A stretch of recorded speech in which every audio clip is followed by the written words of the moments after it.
Okay, so welcome back to Once Upon a Time in the New Republic, a podcast where we talk about The Mandalorian. Today, we're talking about Chapter 3, The Sin. And let me just say right off the bat, I'm in. I'm all in. This show is the greatest thing in the world. I love this episode. I'm on board. I like the music. I like everything that's happening. Okay, guys, so what'd you guys think? Oh, I didn't say, anyway, never mind. Go ahead. We're just guys. Yeah, it doesn't matter. We'll say each other's names at some point, and people will know who's who. I think everybody kind of shares the same opinion. This episode was super badass. And super badass. Pays off for our 30-minute Jawa adventure. Oh, my God. Hey, I actually like the 30-minute Jawa adventure much better than Chapter 3. Yeah, man. I hated this episode. Where the fuck did the Jawas go? No Jawas, man. I think it would have been... Actually, this episode is great. In the beginning, you do see a couple Jawas. I think, and I want to say I made a note about it because a note like, oh shit, here we go. No, because we were talking before. Yeah, here it is, right here. Mm-hmm. In A New Hope, the Jawas have yellow eyes, and in this one on Nick Nolte planet, they had red eyes. Well, when Mando gets back to whatever planet his base is on, there's a couple Jawas, and they have red eyes too. Does that just mean that the production staff of The Mandalorian TV show for Disney Plus said, fuck it, we're making Jawas and they're going to have red eyes because we're on a budget and the red bulbs are cheaper than the yellow ones? Yeah. I mean... You know, I know that we're being nitpicky trying to find little things about the Star Wars universe and whether there's different breeds of Jawa depending upon their eye color. No, here's the real explanation. With the Empire being gone, all the Jawas can get their space weed now. Oh, so their eyes are red? Oh my god. Jawa space weed. Those would be some killer strains. Jaw weed. Wow. The new album from Sublime. Jawa space weed. Okay. That's a band name right there. Jawa space weed. Jawa ganja. Okay. Ganjawa. Ganjawa. So the episode starts and the Racer Crest comes out of hyperspace. So we know it can travel through hyperspace. And then, man, I before I even get into any of these details, man, I just got to say that I was a big fan of the Clone Wars. So when episode 1 came up and it was Dave Filoni, I was like, hey, cool. And then when episode 2 came along and it was the boring ass Jawa thing, it's that guy Rick. I don't want to butcher his last name. It's Asian. So anyway, but he did that episode. Man, let me tell you, Deborah Chow killed this episode, man. And she did. And she gets another one this season. So she's directing 2. Nice. Hell yeah. So I'm super excited about that. I'm also super excited that she is doing the Kenobi series. Ooh. That's all hers.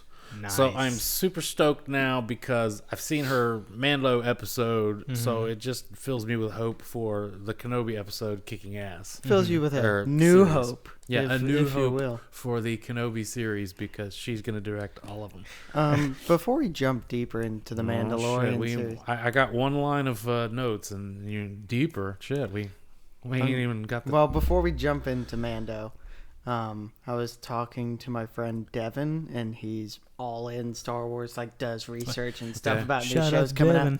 So supposedly, along with the Kenobi series, we are also, I haven't looked into this yet, but we are also supposed to get a Darth Maul series. I don't know about that.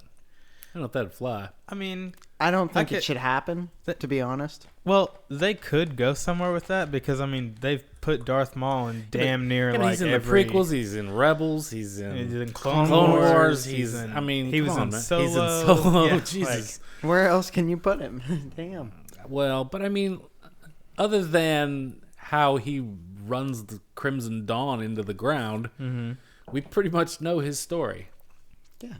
I don't know. So what? I mean, if they're going to do a series about the 2 weeks we don't know about, where he goes on vacation or something. I mean, I don't know. Okay, so anyway, back to Mandalorian. Back to Mandalorian. So one of the things she did in this episode that's so great, and I think I saw a picture of her on set with Mando sitting there in the chair piloting the ship, and she's standing next to him. She's holding the gear knob. Okay, so she put the use of the gear knob. It's so great in this episode. So the ship comes out of hyperspace. He's flying along. Little Baba Yaga hops out of the little egg thing, and you see his hand come up, and he's reaching for this gear knob. Okay, so he starts to unscrew it. And he takes it off, and it looks like he's about to pop it in his mouth. Okay, when Mando notices it and takes it from him and says it's not a toy, and he just sets it back on the console, and he picks little Yodi up, and he puts him in the egg. Okay, so then we get a very 4K looking Apollo Creed hologram pop up. Yeah, I think that looked way too clean. Well, but the holograms we've seen have all been like in the past, so maybe the technology got better. When the Empire fell, the free trade market opened up. A lot of companies came out with new hologram technologies and stuff. Mm-hmm. Yeah, I mean, it's fine. It's okay. It's still a little blue guy. I mean, come on. They didn't stray too far. You're saying they should have spent less money on the hologram? No, I think they should have spent more time making it look kind of grainy, because it's only 5 years after Jedi. Well, George Lucas changed the damn holograms in Empire Strikes Back, so they look better now. So yeah, but they still have grain. Yeah, but they look a lot better than they used to. Because you just mentioned like the time frame, right? I'm gonna bring this up later. Okay. But I wanted to know if you just knew off the top of your head how much time is between Revenge of the Sith and The Mandalorian? Well, Revenge of the Sith is 19 years before A New Hope. Okay. So then A New Hope to Empire is, 6 months? Okay. And then Empire to Jedi, I want to say, is like 6 months. Okay. I'm trying to think of all the stuff that through other stories and comics and shit that they said happened between those. I know that a lot of that isn't canon anymore, but it set sort of a timeline. Mm-hmm. So I want to say from the beginning of A New Hope to Jedi is, 2, maybe we'll be generous and say 3 years time. Mm-hmm. So we're talking 22 years and then 5 more, so 27 years. Okay. All right. Okay. I'll bring that up later. Now it's going to become relevant later, right? Yeah. Okay. Yeah. Just like the gear knob. Yeah. So, oh man, I was going to say something about what you said, and now I can't remember. What was the last thing you said? I was talking about how there should be grain in the holograms. Oh, okay. Yeah. And then I said, you think they should have made it look worse, spent less money so that they could afford those yellow bulbs for the Jawas' eyes. Yeah. Okay. So he flies back to the home base planet. The hologram, says, he's like, hey, good job, blah, blah, blah. Take the asset right to the client, no dicking around. I don't know if he wants to eat it or throw it on the floor, whatever. Just get it there. He seems really anxious. So, Mando lands the Razor Crest just outside the gates of the town, and he goes through the town. Now, I thought this was, like, very brazenly ballsy. He walks through the town with this fucking egg open and the Baby Yoda just out there for everybody to see. Doesn't everyone in the galaxy have a tracking fob for this fucking thing? And he's just parading it down the street like he's got his dick out, He's just like, yeah, bitches, check it out. I was like, damn, that's not very smart. Maybe you should have closed that egg, but nope. He just takes down Main Street. Well, either way, they all have a fob to it. So right, but I was just like, they just see this. Damn, man, you don't let everybody see that you got it. Yeah, but you imagine you being one of the rando bounty hunters in the alley, and you hear beep, beep, beep, beep, beep, beep, beep, beep, beep. Let's not even bring up the fobs yet. Not yet. Don't bring up the fobs yet. Okay. Okay. Because I've got a half an hour on the fobs. Okay. So the next note is more red-eyed Jawas. Okay. So anyway, So he takes the egg to Werner Herzog. And he goes and he knocks on the door, and the Achu my pinky thing comes out. Touch my pinky. Achu my pinky. And so the stormtroopers come out and they walk him in, and one of the stormtroopers reaches back and puts a hand on the egg, and he starts pulling it, and Mando's like, hey, take it easy with that. And the stormtrooper says, you take it easy. You take it easy. What a dick. Hear that? I just told the Mandalorian to take it easy. So they get in the room, okay, and Werner Herzog and the doctor come around the desk, and Werner Herzog has the little fob. The fob, and it still works, and it's still trained on Baby Yoda, okay. And the doctor does a little scan of him and all this shit. Oh yeah, he's super healthy and stuff. So Mando's like, say, hey man, how many of these fucking fobs did you give out? You know, and old Werner Herzog's like, you know, I just had to ensure that I got the thing, you know. So he gets kind of pissy with people in this episode, but he does it in a super calm way. But yeah, he's like, hey man, how many fucking fobs did you give out, dude? What the fuck, dude? Dude. So, old Werner Herzog goes around the desk and pulls out his Empire Strikes Back ice cream maker, and he opens it up, and there's the Beskar. Okay, it looked like it was maybe 20, 22 bricks of that shit. Okay,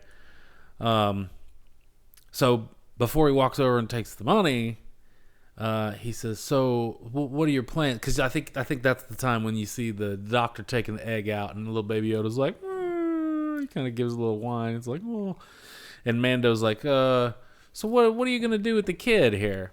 And old Werner Herzog's like, that's you're not supposed to. That's not supposed to be any of your concern. It's very very uncharacteristic. I thought the guild's rules were that you got paid, so now all this shit's forgotten. And then stormtroopers start to come in the room and all cocky and sassy and shit, and he's like, fuck. So anyway, he says something important though. And I guess that maybe this is just some subtle shit, but he says, finding a man. He's like, this much Beskar, it'll do a lot of cool stuff. You can get a whole suit of armor and shit with it and all that stuff. But it's getting hard to find a Mandalorian these days, even harder than finding the steel. And I think that was a threat because later on, we'll talk about it later. I just want to touch on it because when you see him back at the Mandalorian base and they're talking about how they're in hiding and shit, and I think maybe it was one of those, hey, you did your job. Here's your money. Fuck off because I can find your guys. Mm-hmm. I think it was kind of a threat. So anyway, he takes the money and he goes back to the armorer. I think we were all like, no. But anyway, so he goes to the armor, and this girl, man, I don't remember in the first episode. I didn't really notice it, but the woman who plays the armorer seems to be doing her best Cate Blanchett from Lord of the Rings voice now. Yeah. she's channeling some Galadriel here. I am no Mandalorian. Damn, that's Eowyn, not Galadriel. Oh, sorry, I watched him once. Whoops. Only once? Yeah. Wow. Okay. Separate podcast. Yeah. Okay, so she's like, there's a whole lot here, blah blah blah. We could make you a full suit of armor, because he's like, yeah, my armor's fucked up. I think I'm gonna have to start over. And she's like, well, we can make you a full suit, everything. That would be fitting for someone of your station. So she asks him about how his shit got damaged, and he said, I was fighting a mudhorn. And she says, you should take that as your signet then. And he's like, no, I can't. And this was interesting too. Actually, I might be jumping ahead. Hang on. She's going to make him a full armor. And that's when all the other guys start coming in. Mm-hmm. They kind of saunter into the room like, what's going on in here? What the fuck? And this is where we get the big dude, who's voiced by Jon Favreau. I don't know who's in the suit, but anyway. And he gives this spiel about how they have to live in the shadows and all this shit. And he says, and we only come above ground one at a time.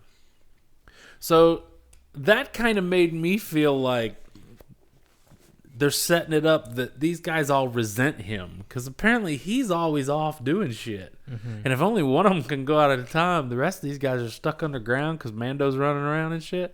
I don't know. Maybe they're... But it seems like there's some contention there.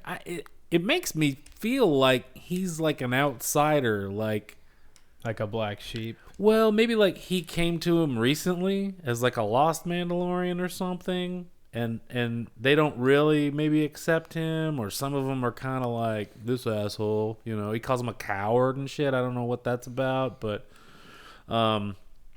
so yeah, they set up this whole tension thing where it seems like everybody's pissed at him or something, and for some reason Cate Blanchett Mandalorian says, no, damn it, it's fine, you know, he's a good guy. This is the way. This is the way. And then everybody backs off. So it's like, okay. But they kind of get in a little scruffle. It looks like the Jon Favreau one tries to take his helmet off. It grabs his helmet. And so they do a little fight thing. And you remember last time we talked about his knife. And it was like, man, that thing had to be poisoned or some bullshit. Well, in this fight, you can clearly see that it's a vibro blade. Because both of the blades are... And so you said, what did you say? Something it can do something with a lightsaber? It can, according to articles I read, it can block a lightsaber. Okay. Like if a Mandalorian gets in a fight with a Jedi, they can pull that out. Well, that seems pretty cool and useful, but I don't see how a 5-inch vibro blade is going to kill a mudhorn. But anyway, whatever. Well, they're used to, according to articles and lore, they used to have swords made from this material. So. Okay. But anyway, so she stops them, and they each have a vibro blade to each other's throat and shit. So I thought that was pretty cool. So then the whole coward thing comes back up, and she's like, no, he goes out into the world, and he's both hunter and prey, and blah blah blah. That's not a coward. That's a true Mandalorian. Blah blah blah. And she says, have you ever removed your helmet? And he says, never. Or no. And she's like, has anybody else removed it? And he's like, never. She's like, oh, well, see, he's a good guy. This is the way. This is the way. Yeah. So then he says something about the Mudhorn, and he's like, no, it wasn't a noble kill because an enemy helped me. So... And I guess that he's talking about Baby Yoda. So does that mean that they see everyone who's not a Mandalorian as an enemy? That's what I would think. I was thinking more if they have a bounty on their head, then they're an enemy. Yeah, but all Mandalorians aren't bounty hunters. He's a bounty hunter. Because the Mandalorians are a warrior race. Why would they? Yeah. I would think they would assume everybody who's not a Mandalorian is an enemy. Okay. That's kind of how I took it. So then, since he's not going to take a signet, she makes him the whistling birds, which are the little rocket dart things that go in his gauntlet thing. And then, he says, save some be sure to save some for the foundlings. Mm-hmm. And she's like, oh, of course, as that should be, because the foundlings of the future. They keep talking a lot about these fucking foundlings. I wonder if that's going to be pivotal later, because they sure are hammering home that we're all worried about the foundlings, and we're all putting our pocket change aside for the fucking foundlings. So maybe that'll pay off later on. It'll become a storyline or something with the Mandalorians. One thing I didn't like about the whistling bird scene is when she gives him the whistling bird, she says, these are a great tool against multiple enemies. Well, thanks, expositional video game cutscene character. Well, yeah, but it's Chekhov's whistling bird. They showed it to you. It's got to get used before the end of the episode. Yeah, you could show him use it, but you don't have to be like, use this against multiple enemies. You could just show her installing it and be like, here are your whistling birds, and he goes, okay, these are cool. Man, you're hitting that film student pipe pretty hard with this show don't tell thing. It's TV. They got to cram it in, man. It's fine. Sorry. So she starts forging shit, and we get another flashback of his parents putting him in the little thing and blah, blah, blah. But this time we do see a super battle droid. Yeah, we do. It looks updated. Now, I saw somebody else. I'd love to credit who it is, but I can't remember. Oh, it might have been Mr. Sunday Movies. I think he did a YouTube video, and I don't know if it was the first episode or this. Yeah, I guess it was the first episode. He did like a freeze frame of one of those, and kind of fuzzy, you could make out the super battle droid. Because remember how I had said we don't know who's attacking them, but he did like a freeze frame, and you could actually see. Okay, there was one, but we get a good clear shot. So, so this is clearly during the prequel era. It would have to be during the time of the Clone Wars. At least that's what I think. Yeah, it's between episode 2 and 3. Yeah, because in the Clone Wars series, they have several episodes depicting the Separatists attempting to take over Mandalore. Right. So I would assume that's around this time. That's why I was curious about the timeline from Revenge of the Sith forward, because that could kind of tell us, approximately how old is Mando, because if he was a kid around the time of I'm guessing just he's before 40-something, or late 30s. I guess he's mid-40s probably. Yeah. So anyway, and in that, a question arose for me. How did he get away? Because this time they put him in the little thing, and they close the doors on him, and they're opened a little bit, and you can hear blaster fire and shit. But this time the door's open, and the battle droid's there, and it points its thing at him. Mm-hmm. So we were all assuming that he got away because he was hidden there, they didn't find him. But now it looks like they found him. Mm-hmm. So how did he get away? Did the Empire capture him? Was he held by them for a while? Do you think maybe that's part of his past? They took him? See, this is weird because we don't know like maybe we don't know when this is taking place, because if it takes place when the Separatists are still around, that would mean the Empire would still be the Republic. Right. So, I mean, who would take him, I don't know. Maybe he got put into Stormtrooper school or something. I don't know. The Palpatine youth. Yeah, but what I'm saying... Ladies and gentlemen... What I'm saying is, if we really think this occurs around the time of the Clone Wars, there wouldn't be a Stormtrooper school because they're all clones. Well, that's what I'm saying. So do the Separatists get him? That's who had the super battle droids. I mean, do they maybe take him? What happens? Yeah. Maybe it's a pivotal part of his past, or maybe it's why the other Mandalorians are kind of like, this motherfucker. Or if this is supposed to that battle, if it's supposed to take place on Mandalore, like the Separatists trying to take it over, I think it'd be cool if the next episode we see someone in Mandalorian armor take out that super battle droid and then look in the pit and be like, great. Yeah. A kid. Oh, like he had a mentor? Yeah. I don't know. this could also potentially take place after the Clone Wars, because Maybe. in an episode of Rebels there are battle droids, and then they make this big deal about, oh, but all the battle droids were deactivated at the end of the Clone Wars, and it's like, oh, but there's a few rogue ones that, you know, were somehow able to survive. And well, I think it's a little it looks like his past maybe have a whole lot more to it than just, oh, his parents got killed and now he's been out for revenge. And, you know, there may be some other things there. Okay, so he gets his armor. We're finished with the forging scene, and it cuts to the I guess it's just a bar. We weren't sure if it was the Bounty Hunter Guild headquarters or if it was just a bar. But anyway, so we see Apollo Creed in the bar. I can't even, what's his name in the show? Grief Karga? I'm just gonna call him Apollo Creed. yeah, Apollo Grief. And I gotta say that Carl Weathers kicks some ass in this episode. He was really good. He's not he doesn't seem like he's doing that I just needed a job, and I was in Rocky, for God's sake, and I'm doing this stupid space shit. No, he seems like he's digging it, and he seems like he's having fun. Yeah, so I'm really digging Carl Weathers in this.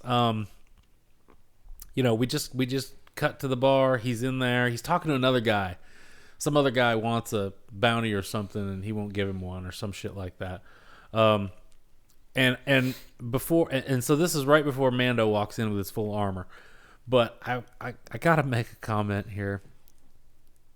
I know this is like space and it's future-y and stuff like this, but when you get that wide shot of him sitting at the little booth there in the space shonies, the booth that he's sitting in has like a control panel on it with lights and shit.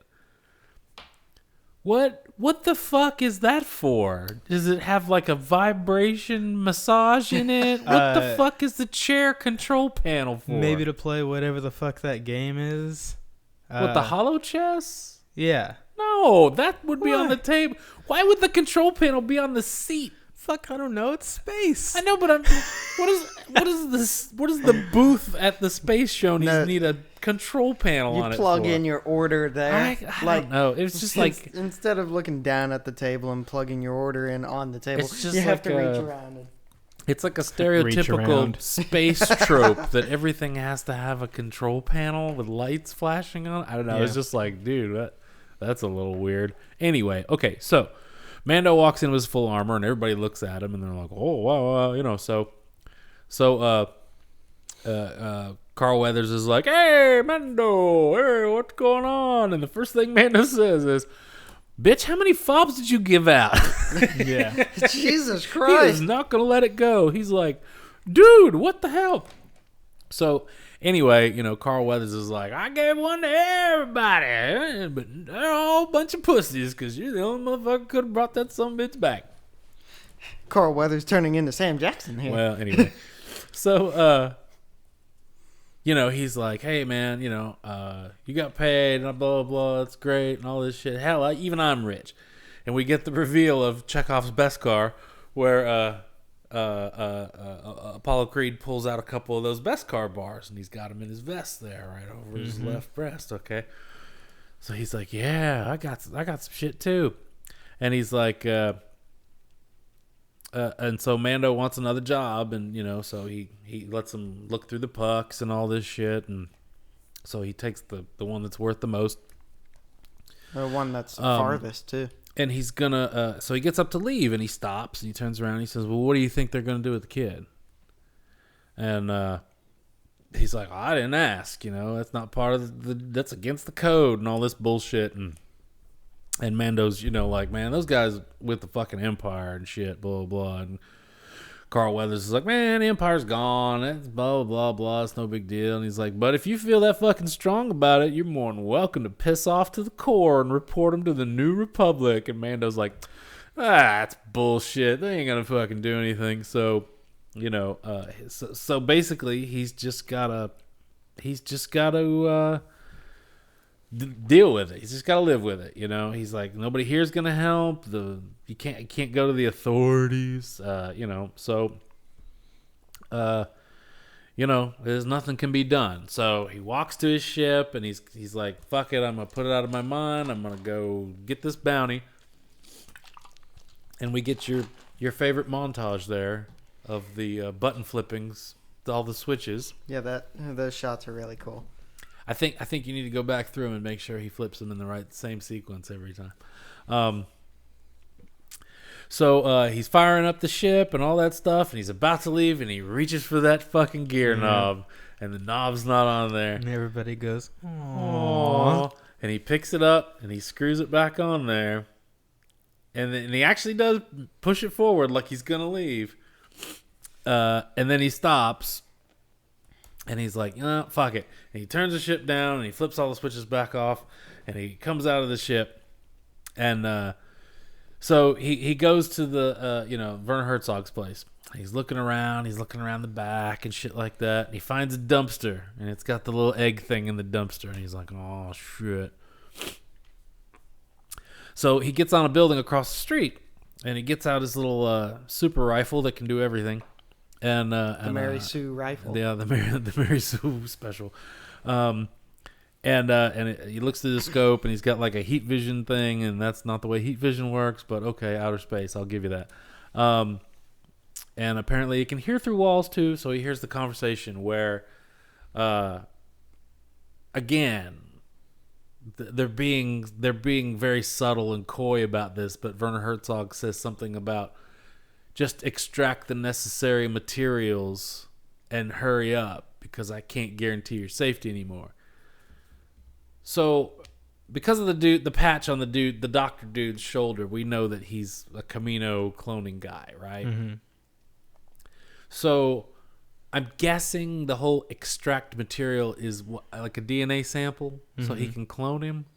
I was just wondering if they were trying to mine the midichlorians out of him. I mean, I was gonna say something. I think that maybe their best bet would be to just fucking forget that conversation ever happened and nobody ever mentioned midichlorians again. But I was like, man, I wonder if they could juice him and take the midichlorians out of him to where he wouldn't have the Force anymore, and then they could just give anybody that, you know? Clone the Force. But I don't know. I mean, maybe I think that they're just getting some DNA samples so they can clone him. I don't know that they're taking Baby Yodas they will make. Yeah, they're gonna make a whole army of them or some shit.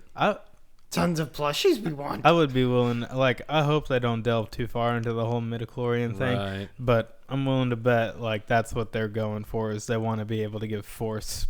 They want to be able to make whoever they want Force sensitive. Oh, so you really think that's what it is? I don't know. I mean, why? I can't think of why they would want like more of whatever the fuck Yoda's species is. So they could train them from an early age and put them on their side, I guess. Or I mean, if just you're gonna have an army of them, if you're gonna do that, why not just make like stormtroopers all force sensitive?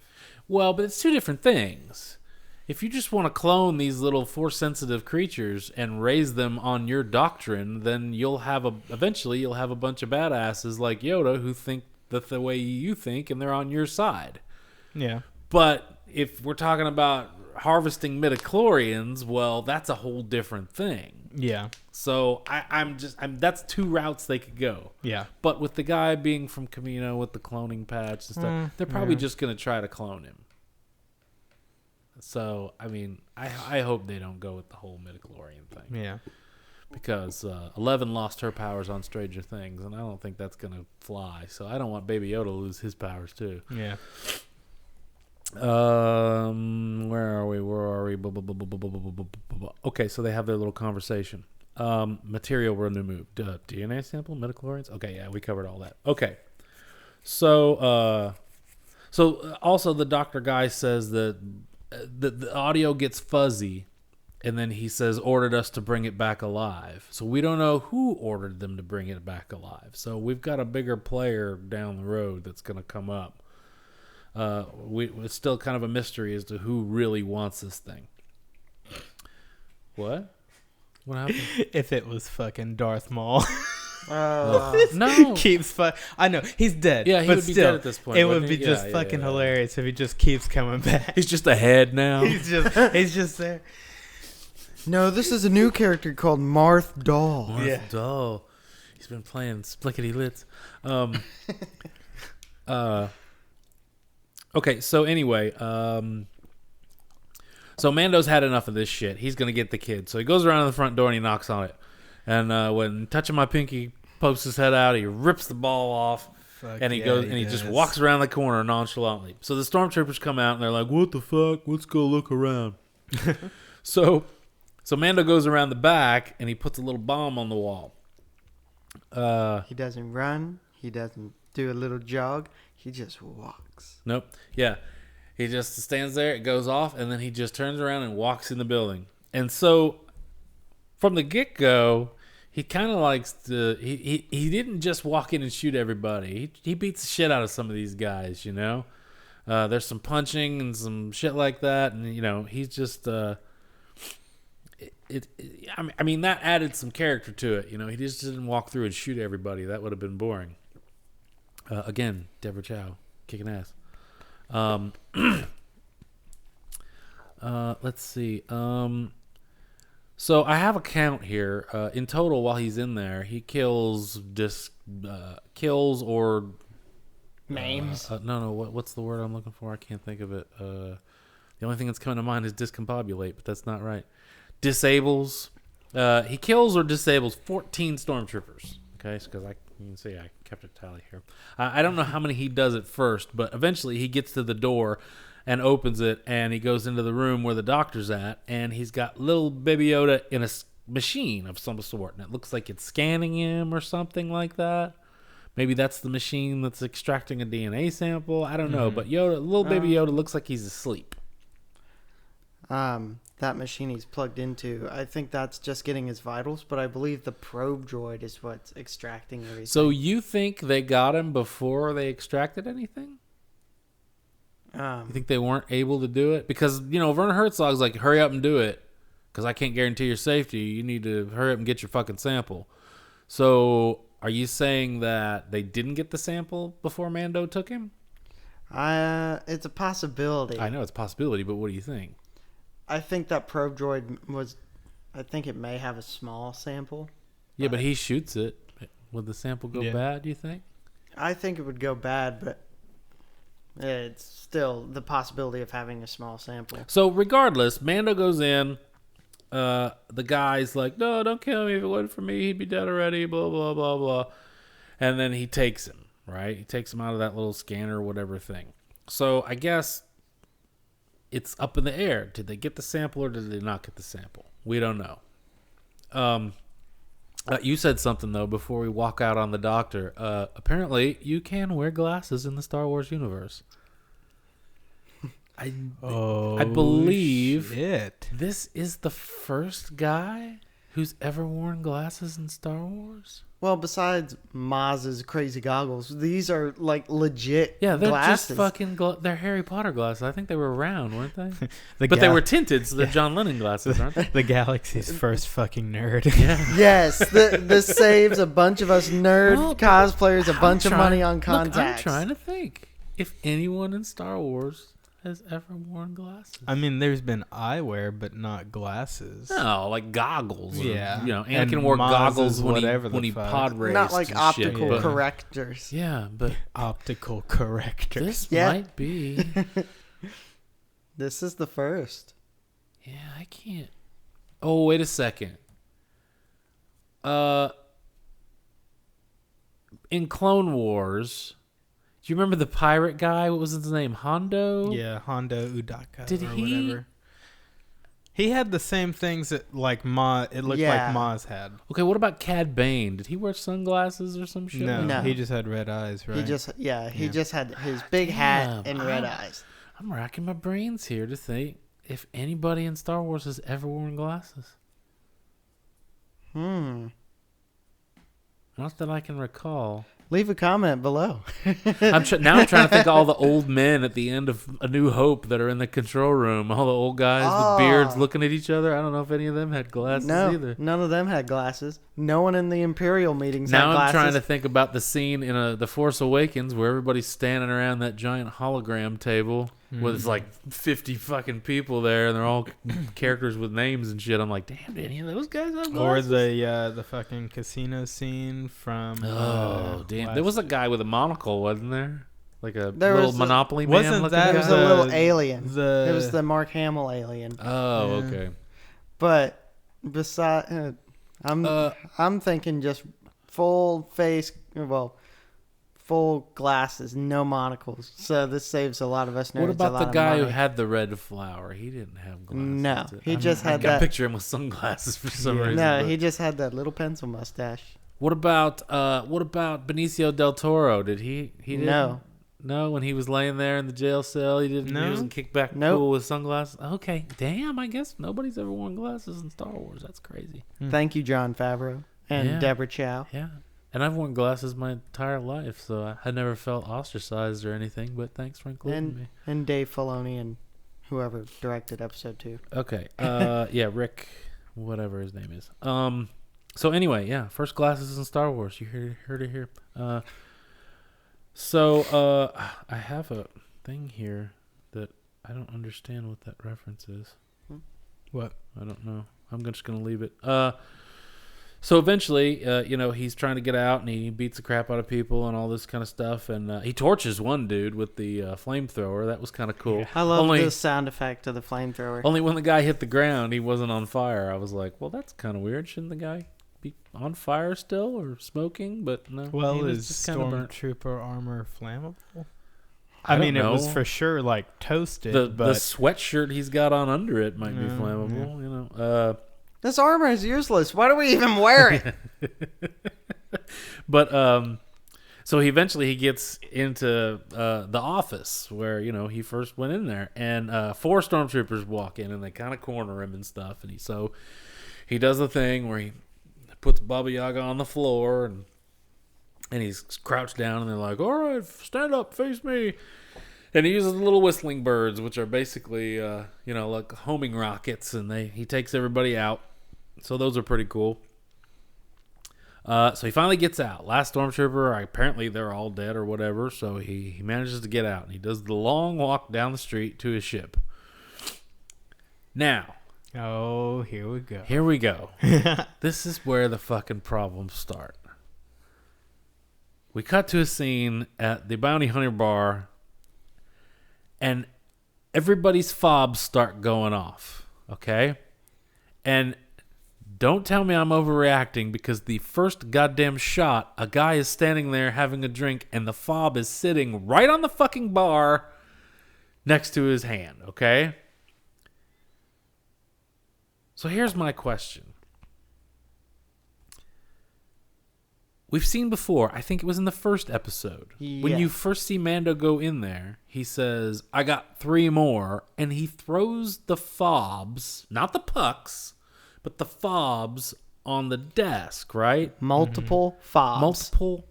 So he's got a different fob for each guy, okay? Because I had thought, okay, maybe each bounty hunter has a fob and they can program it to the particular person. But no, apparently what the show is saying is the fob is specific to the person. And then you're done with that fob, and then you get a different one for a different person. Now, Mando has found Yoda and turned him into the customer. He's received his payment. He's got his fucking armor. He's already been back to the bar and got a new puck to go off on a new thing. Why the fuck is everyone apparently still holding a fob for Baby Yoda? Why? Well, now, hang on 1 second. That seemed a little on the fucking nose, because earlier now, Apollo Creed did say everybody's got one. Yeah. That's great, but don't you think they'd be like, well, fuck, Bando got him and turned him in. This thing's useless. Maybe it would have been at the bottom of their bag or something. I'm not saying they all threw him in a 55-gallon drum or something, but why does everybody have them in their fucking hand? Well, the only explanation I can think of, and you may blow this one out of the water. I'm ready. But, okay. So we see Apollo Creed give out the fobs because of Werner Herzog. Give out, when do we see? Well, we don't see, but he said, I gave these out. Yeah, everybody has one. And because they're from Werner Herzog or whatever. What if Werner Herzog is a middle ground for the guy who really wants Baby Yoda? So maybe these fobs don't get turned off until the real client gets the bounty. It still doesn't make sense why everybody had one in their fucking hand. Even Apollo Creed had one in his hand. He looks at it with that thoughtful look. It's like, why does everybody still have the damn fob? Yeah. I mean, it looked cool. Point, yeah. It looked cool. It was, yeah. That they starts going off and you're like, oh shit. Now, when I had the whole programming thing, like, oh, fobs can just be programmed with information for a particular person, not a fob is keyed to one individual and that's it. I thought maybe Werner Herzog got pissed off. He's still alive because we don't see him kill him. I thought maybe he got pissed off and put out a bounty on Mando. And that's why it was going off, and now everybody's after him. Well, how would... But if you can't program the fucking fobs, then how the fucking I don't know. It doesn't make any sense to me. It doesn't make any sense to me. Yeah. They look great, but it doesn't make any fucking sense. I was about to say, how the hell do you pass out that many fobs in like 10 minutes from Mando? Everybody looked like confused. Like even Carl Weathers was sitting there like, oh shit. And he's the head of the fucking bounty hunter guild. I would understand Carl. I think so. If he's surprised by it, who the fuck turned them on? I would think Who turned on the fobs? I would think probably Werner Herzog, right? Well, who the fuck is he to do that? The holder of the bounty, right? But doesn't Carl Weathers run the local guild? He gives out the pucks and the bobs and tells everybody, "You're gonna get this guy. You're gonna get this guy." I feel like that because they always were making a big deal about how this is a special case, this is a special bounty, extreme discretion. So maybe only Werner Herzog has the ability. Like he's not even letting Carl Weathers handle any of that. Like he's got his finger on the trigger, you know. I need another drink. I'm talking a lot. Go ahead. I was going to say, I would understand Carl Weathers having like a master fob because he runs that syndicate or the group of bounty hunters, but that's just very thin reasoning as to why they would start going off again. Yeah. I still think Werner Herzog would have been the one to set it off. Well, where the hell is he to set them off? He's obviously not in the building. Otherwise, Mando would have ran to him and been like... Of course, but I'm sure that, like, when something like that happens to your facility, like, you're going to find out pretty fucking quick. Like, oh, shit, Mando just broke into my place and killed all my guys. You're going to find out quick, but... Yeah. I would think you'd have to be like... This is just my reasoning. I would think you'd have to be within a facility to... reactivate the fob again. Well, who knows how they get reactivated? Maybe he's just got a master control fob and it's just like click, now everybody's fucking fob goes off. Okay. You know? I don't know. Do they have to plug those fobs into chargers overnight? What the hell, man? Dog, it's the fucking future. I know, but damn. They've all got kyber crystals in them now, man. Oh my god, it's all over now. Kyber. Nothing but Kyber. So there's the scene. All the fobs start going off. So now, just like John Wick, apparently everyone in that town is a fucking bounty hunter. Okay? Oh man, yeah. There were so many things about this episode that I was just like, that's so John Wick, and it was awesome. Mm-hmm. So everybody starts following him on his long walk to the ship. Yeah, very much so. So, okay. So eventually he gets surrounded by guys, and Carl Weathers is at the end of the street, right where the little archway is, where he can walk out. You see his ship in the background. He's almost there, but so there's Carl Weathers and all the bounty hunters, and he's like, "Hey, where the hell you think you're going?" Blah blah. Hey, what are you gonna do with that? What are you gonna do with that Yoda? So, Mando's like, I'm taking the kid, and you're not going to stop me. And he's like, well, let's see about that. He's like, it's treason then. Yeah. He's like, let's put, if you care anything about that kid, you'll put him on the speeder and we'll discuss terms, right? So we get this cool shootout where Mando does this flip thing onto this little speeder, right? How doesn't that baby have whiplash? I don't know. He doesn't have much of a neck, but... So he's on this speeder, which has like an R2 unit or an R5 unit or something attached to it. And he's like, he points his gun at it, and he looks at it and he says, drive. And the droid's like, and so he points his gun at it, drive. And it's like, okay. So he starts taking off, right? Oh, shit. So he starts taking off with this droid. And Carl Weathers is the only smart one, so he shoots the droid. Yeah. Okay. I thought I was going to make an analogy, but I didn't. So the little speeder crashes. He's like right at the gate, but he still doesn't get out. So anyway,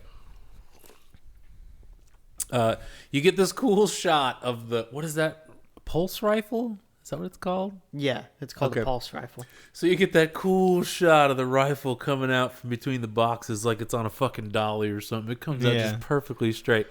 And he starts straight up disintegrating motherfuckers, right? When that happened, I was just like, fuck yeah, fuck you, bounty hunter. Just like, totally like, that's my Mando right there. That's my Mando. That's my Mando. So he disintegrates 3 or 4 of them. And everybody's like, oh, shit. So they all start taking cover and stuff. And he pulls out that flamethrower again. Well, hang on. So Carl Weathers is like, hey, man, that's a pretty fucking impressive weapon there. So I'm guessing it's not common. I think it's a Mandalorian weapon. Right, yeah. but I mean, I guess it's probably something that most people have never seen in action. Yeah. To where, he was like, well, damn, that's shit you got right there. I think then maybe the thing happens where some guys try to sneak up from behind him and he kicks at him and stuff and everybody starts shooting again. So he pulls out the flamethrower and he hoses everybody down. This disappointed me. I thought it was kind of cool how it ran out of fuel and it was like, man, he probably shouldn't have toasted that stormtrooper for so long earlier. Yeah. But he throws those flames at everybody and nobody catches on fire. Nobody was on fire. I wanted one guy running around punching himself in the head because it was on fire trying to put the fire out or something, Everybody's just standing there with their guns trained on them. I wanted one guy to run by in the background like, ah! But no, nothing catches on fire. This is the most useless flamethrower ever. It doesn't set anything on fire. I'm surprised he didn't use his grappling hook at all in this battle because he's used it every episode. I guess he didn't use it at this point, but he does use it, doesn't he, when he's on the ship?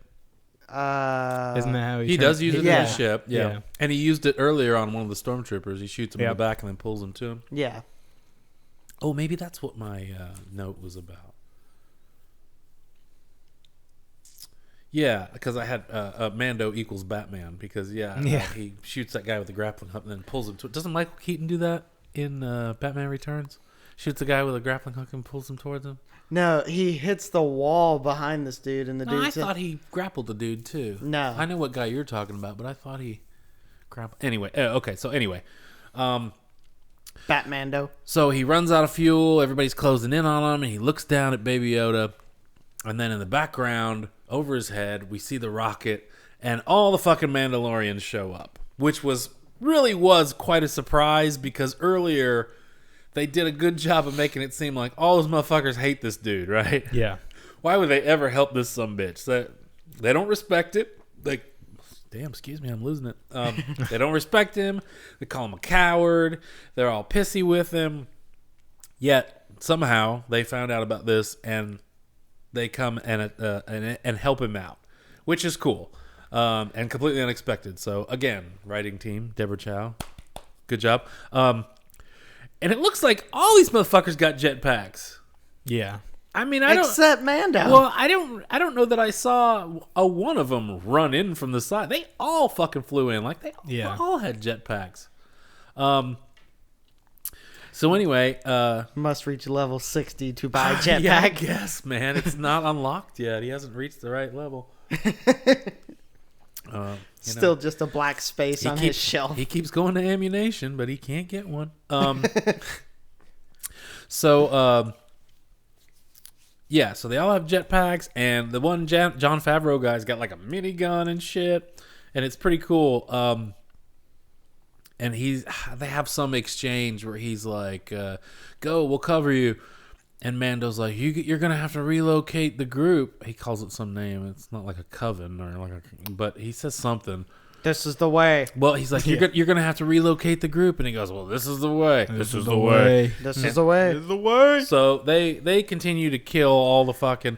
Was there not a bounty hunter that looked like Black Manta? Yes. Did you see that one dude? I was like, that's the Aquaman guy. Anyway, so the Mandalorians are killing all the bounty hunters. I hope they're killing them. And they maybe just be shooting at them. But so Mando runs to his ship, and he gets in there, and down from the ceiling climbs Apollo Creed.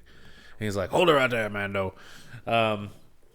He's like, you can't get away. I'm not gonna let you do it. Blah blah blah. And that's where Mando uses the grappling hook to shoot the carbon button.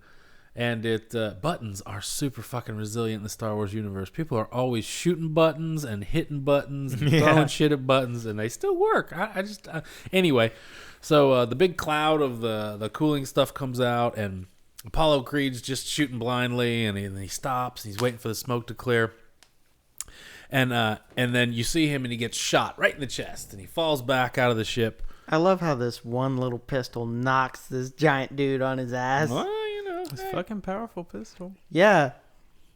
So he flies out. He falls out the back of the ship, and Mando fires up the ship, and he takes off. And then you see Carl Weathers laying on the ground, and he's like,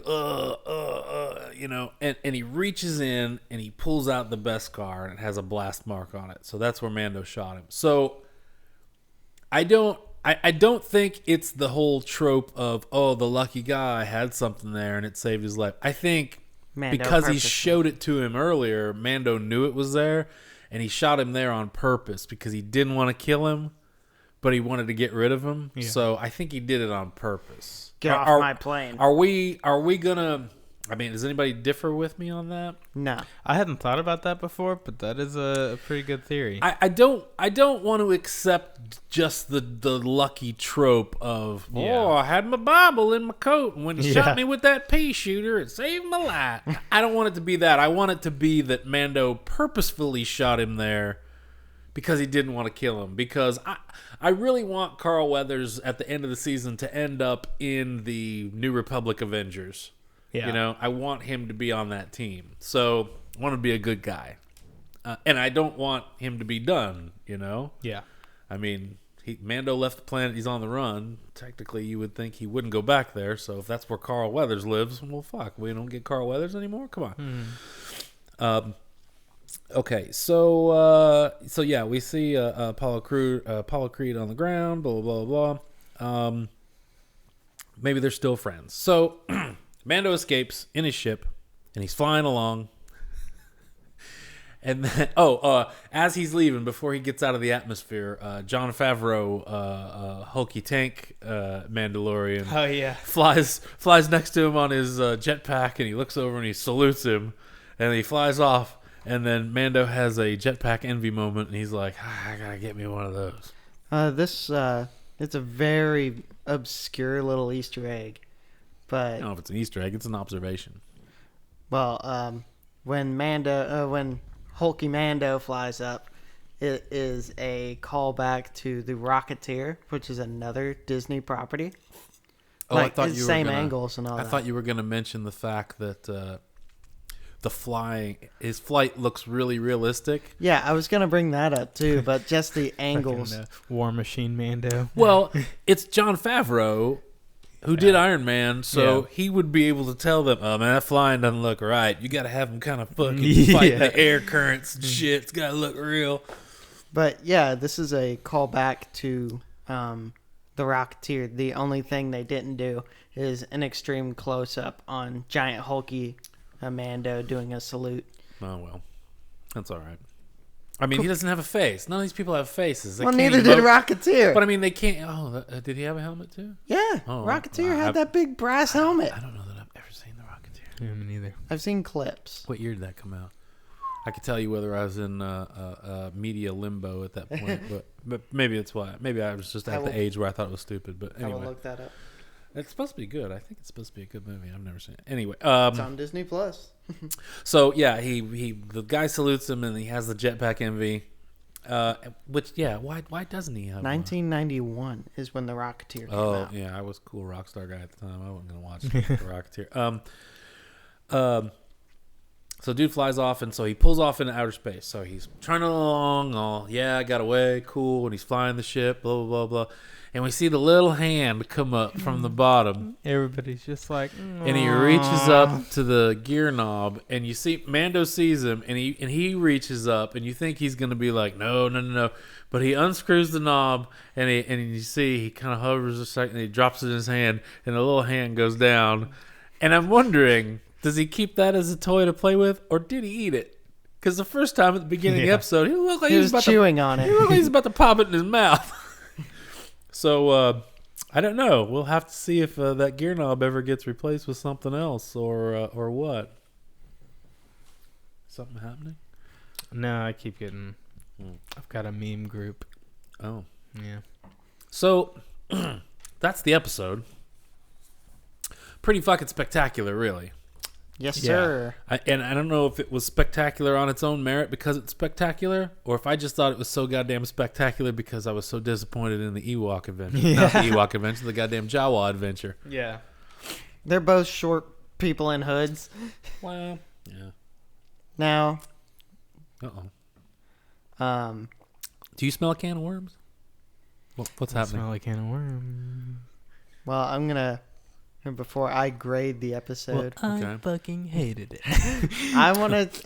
You guys have been sucking its dick all night. I got a fucking list of complaints here. Well, Scott, you heard me have a 30-minute discussion about this with Kyle. About what? Oh my God. So he's gonna bring up the fucking toys, the plushie specifically. Have you seen it? I've heard about it, but I haven't seen it. What did you hear about it?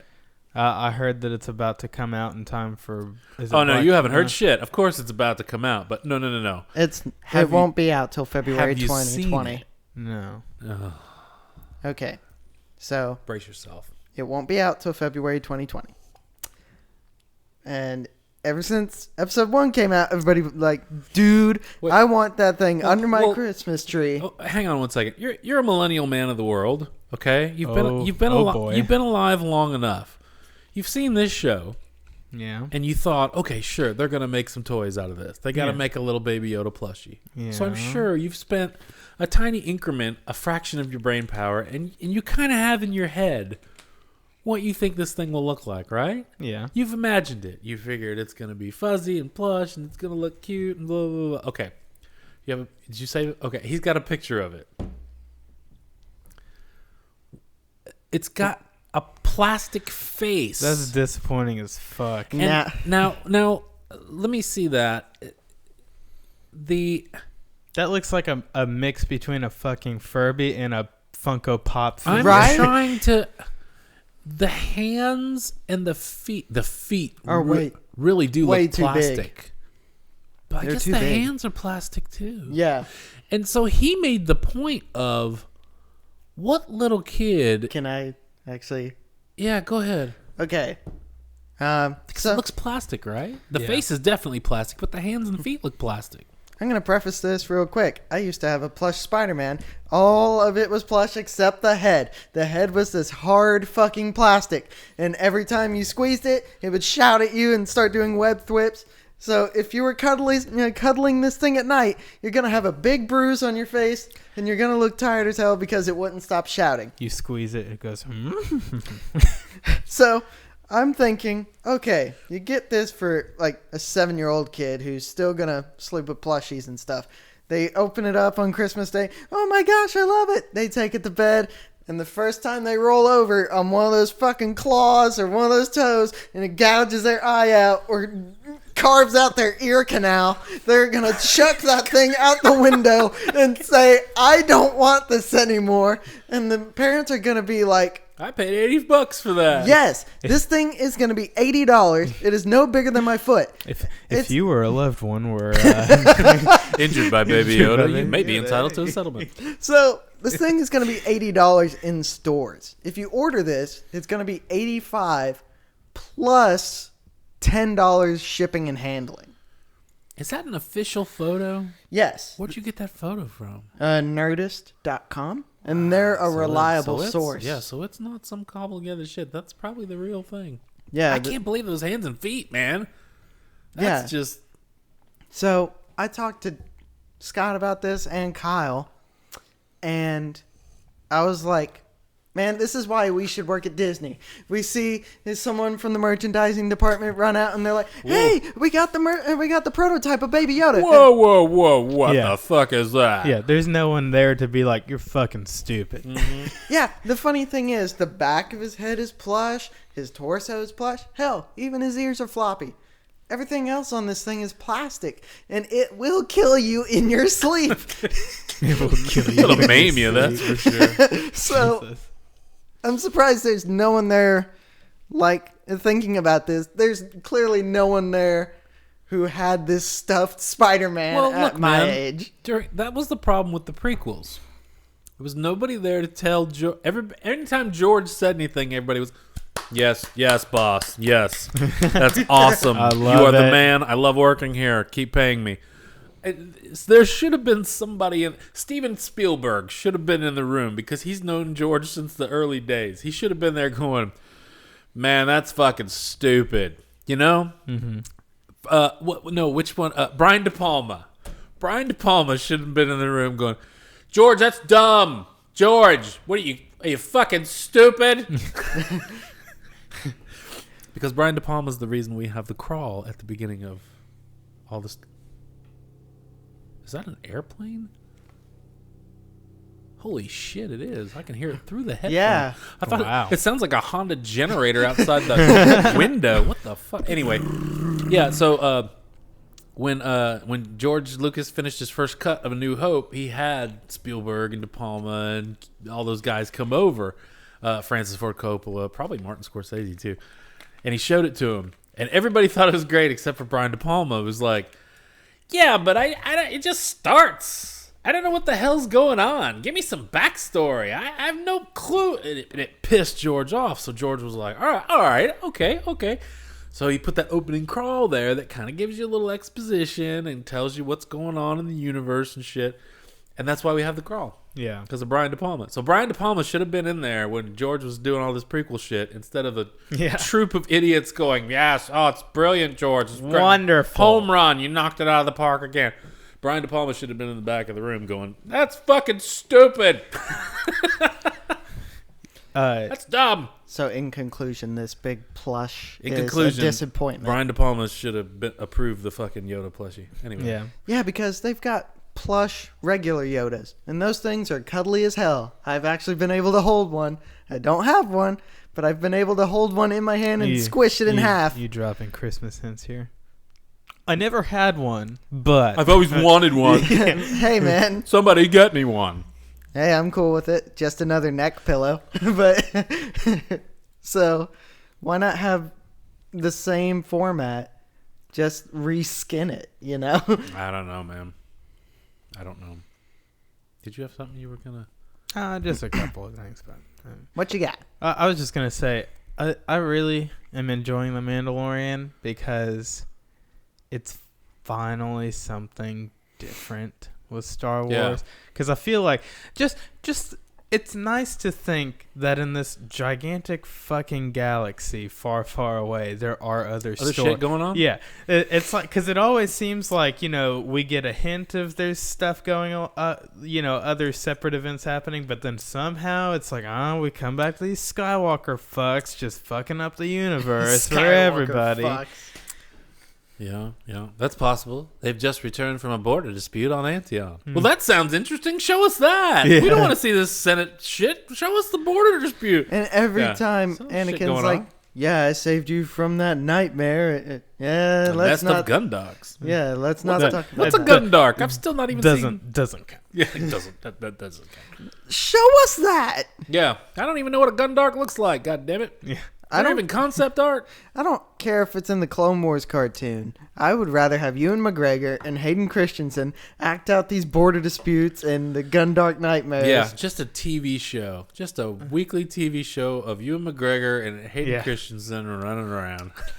Not with George Lucas or directing, though. Oh, Deborah Chow. Yep, Deborah Chow All the day. whole time.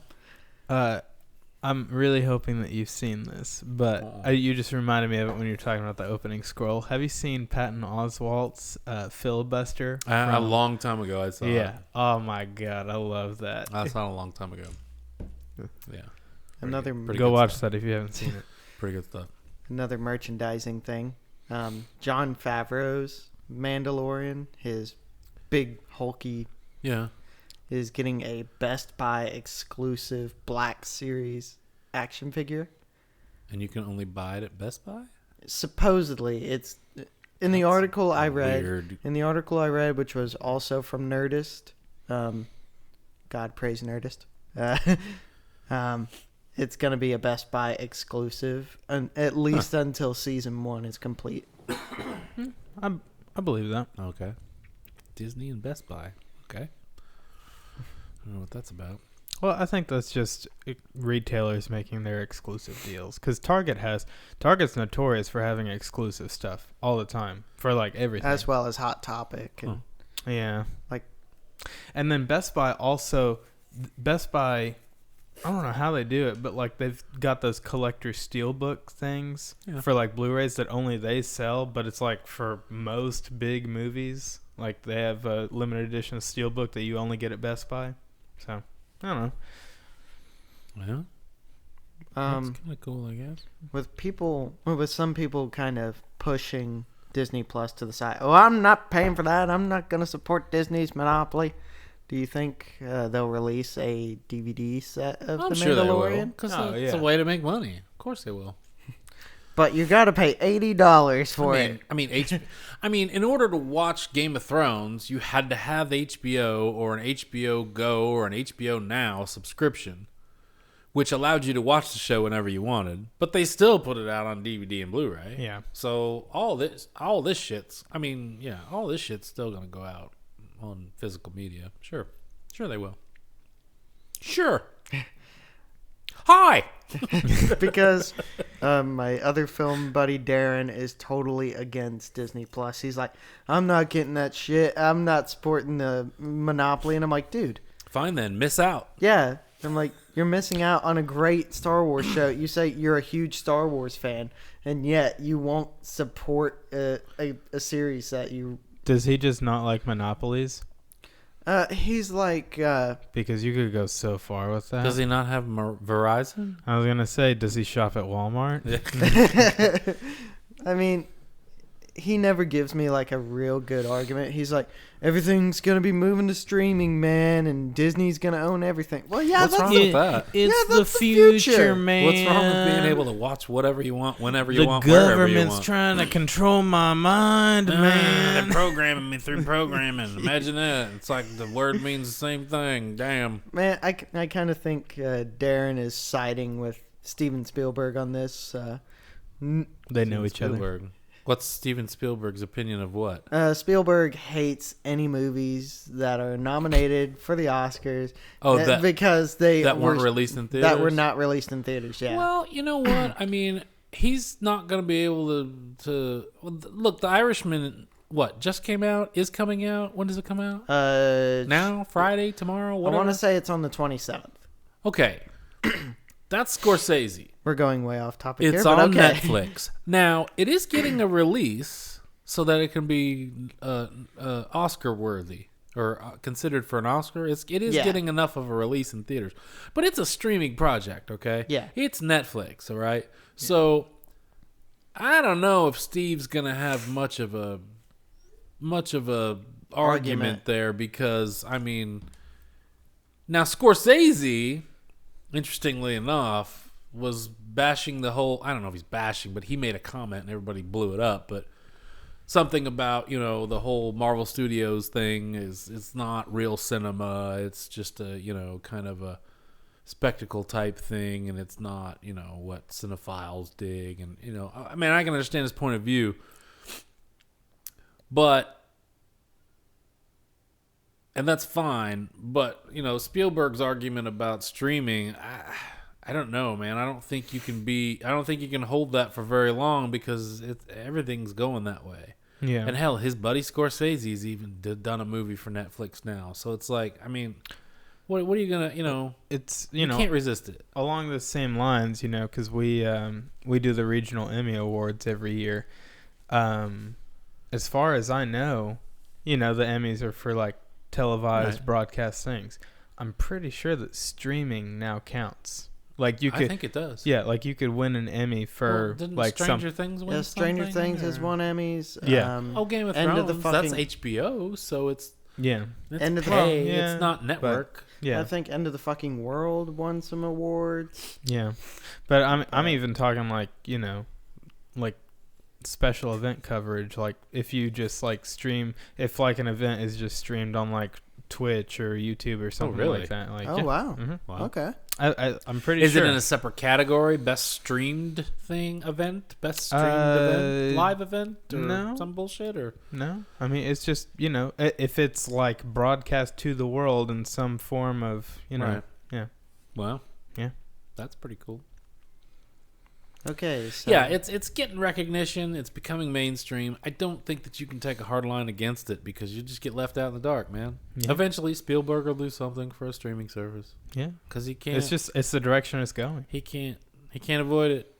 He's an old man with a walker, and it's a big train barreling down on him. He can't get out of the way. Search your feelings. You know it's true. Yeah, you cannot avoid the streaming service. I did not mean to take us down this path. It's not the streaming fun. service you're looking for.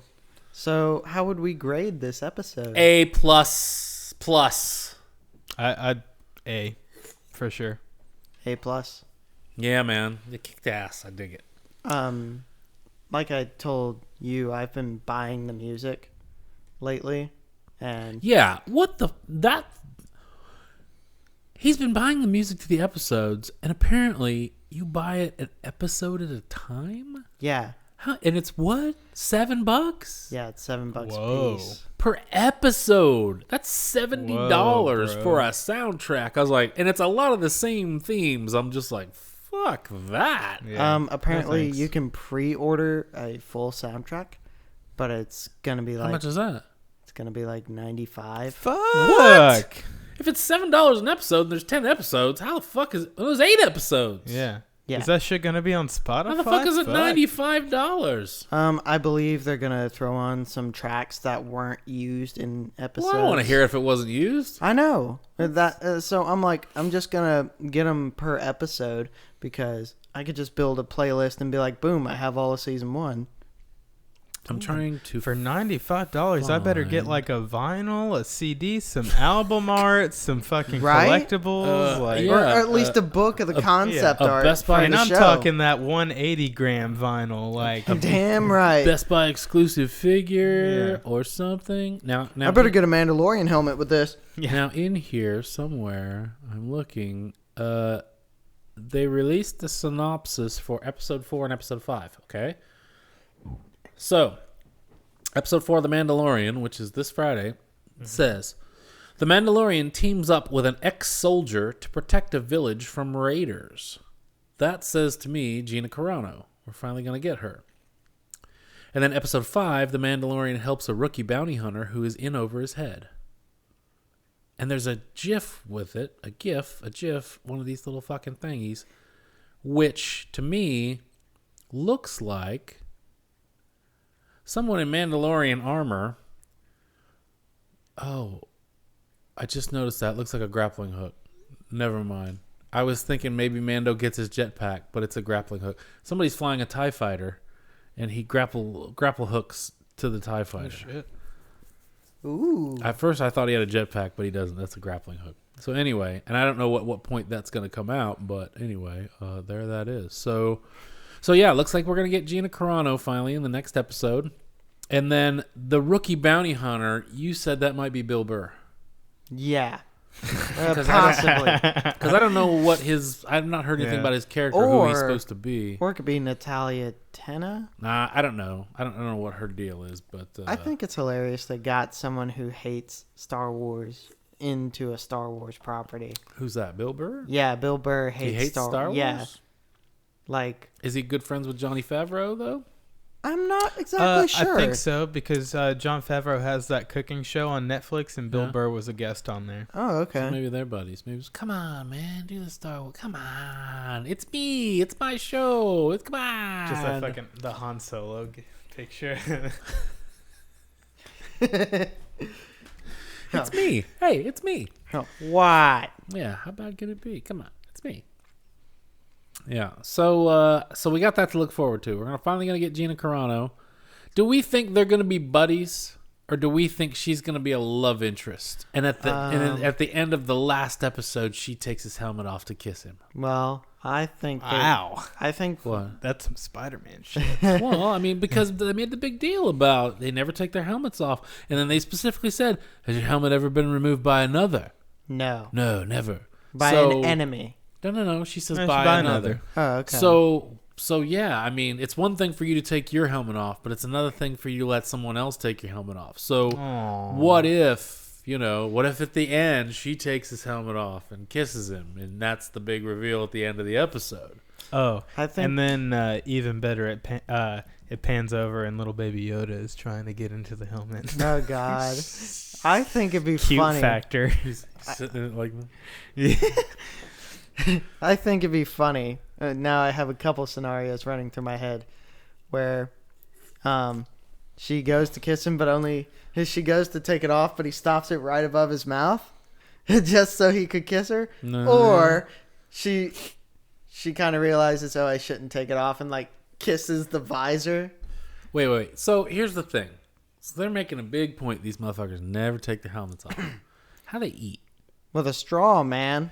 And if he does take his helmet off, is he going to have really long hair and a beard? How do they get haircuts? How do they shave if they never take their helmets off? How do they take a shower? I made the joke about If you can never take it You're off. thinking way too far. Look, I'm saying they're setting parameters for me, and I'm trying to think of how people live inside those parameters. Well, I made the joke about the shower thing, about him like getting one of those massive bars of soap, wedging it in there, and like getting a pressure washer and just spraying the inside of his helmet. Now, realistically, in the Clone Wars, the Mandalorians could take their helmets off. They did it all the time. Yeah. In Rebels, that chick, Sabine, she takes her. She helmet only off. has her helmet on in combat, I'm pretty sure. So is this like a special sect or something like that, where you can't take your helmet off, or are they just saying that as a big setup to where he doesn't trust anybody, blah blah blah, and at the end he does let her take his helmet off, and that is a big sign, a symbolic trust thing. Yeah. I mean, it seems like they keep mentioning it, so it's Yeah. got to be relevant somehow. It doesn't seem to hold up with the rest of the canon as far as how the Mandalorians behave. Maybe so it's like a tribe thing. that's what I'm saying. Maybe that group is doing that or something. But Yeah. but I think maybe at the end he's just gonna blow that shit off, because I mean, it's Pedro Pascal, for Christ's sakes. How's he gonna be in this show and never show his fucking face, man? Yeah. Come on. I don't know. I think in the last episode, his helmet will come off somehow, and she'll kiss him, and they'll be like love interests, maybe. You think? Yeah. Sounds I plausible. buy that, yeah. And then they'll adopt Baby Yoda. No. Oh, little baby Yoda. And maybe when they adopt him, Disney Plus will realize they fucked up with the plush and redo it. Well, here's the thing. Oh, I can't remember when I said this. Maybe I said this when you were talking to Kyle the other day, but so we got this Baby Yoda, right? This is 5 years after Jedi. Force Awakens takes place essentially 25 years after The Mandalorian. Okay? Well, as far as The Force Awakens and The Last Jedi, I've not seen a Yoda-shaped person or figure running around. Luke was the Jedi guy training a new group of Jedis. We didn't hear anything about a Yoda lookalike running around. Yeah. Either that does not bode well for Baby Yoda, or grown-up teenager Baby Yoda is going to show up and kick some ass in The Rise of Skywalker. I don't think so. You don't think so? I don't think so. No, because then like JJ and Jon Favreau would have had to have like thought this all up. Maybe like, they did.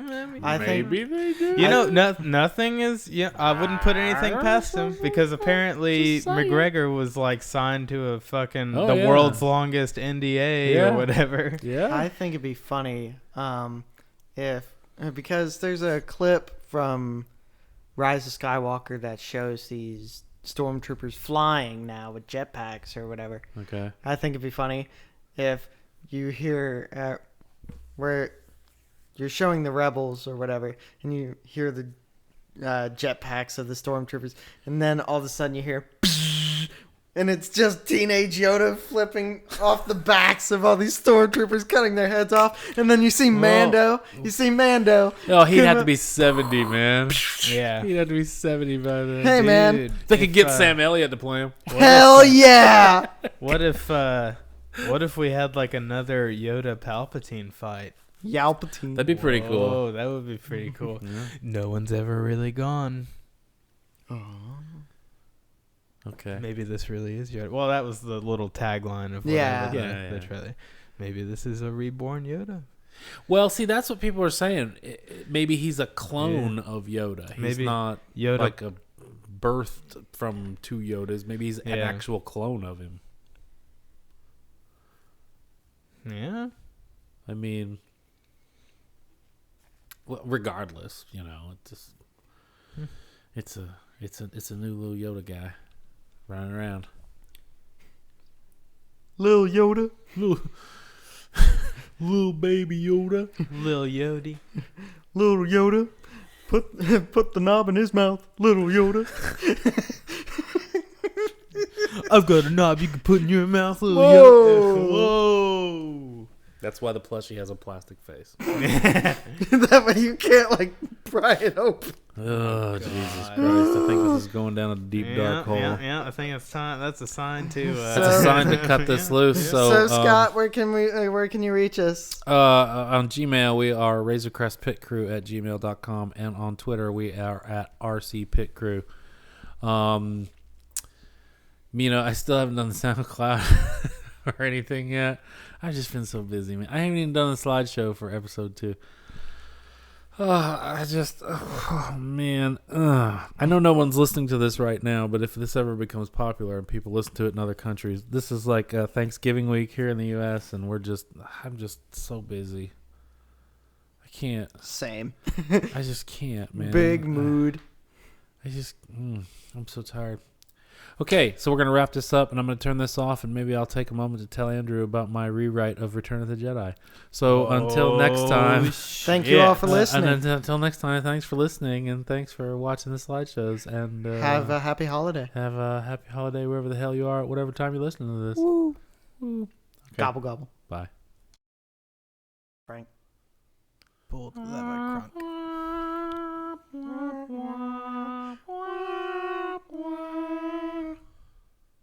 This cracks me Mystery up. Science Theater. Hang on.